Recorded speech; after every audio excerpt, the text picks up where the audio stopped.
Kaluguran kong balayan ning Diyos, king diwa ning kapasalamatan, at ning talapamyering sablang grasya. Kaniting pamikatagon ning kapagmasusyan, ning aldo ding apo at makatuwa.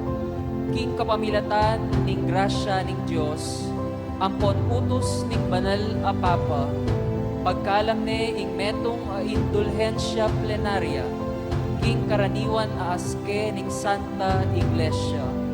Karing sablang keti pesitagon, at karing sablang bitmong katapatan, makitalamitam kaniting kapag masusyan, at tune magbitkil karing kasalanan ta.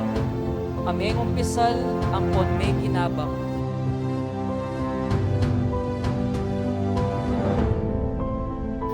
Talaga ni pining Domingo ang timo pong Grandparents' Day.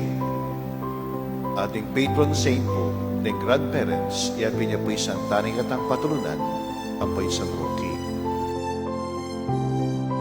Kay po yung kabalitan, sa sawag mitmong katapatan biyubong, karing apo yung ikasalman niya.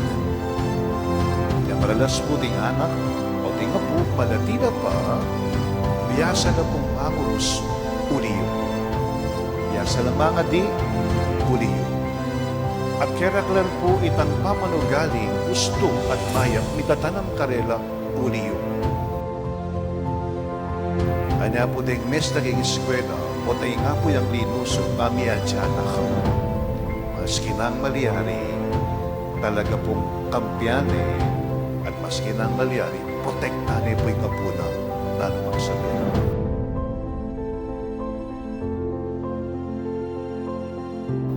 Ulinita, manalangin kayo para king ikasaplala ning banal a papatamo, i Francisco.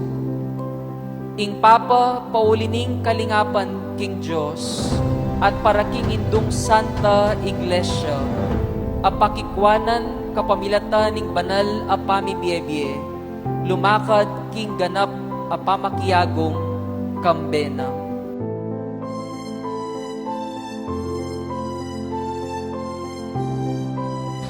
Vision at tiro ng Yesus kay katamo ngayon. Kanino no kaya abalo din? Abalo no po siguro kang Santa Maria. At pinasano kang Yesus. Kanino no manabalong Santa Maria reto? Kanino pa mo nung kang Santa Ana o kang San Joaquin? Ipasa-pasa tamo mo yung kadyasnan.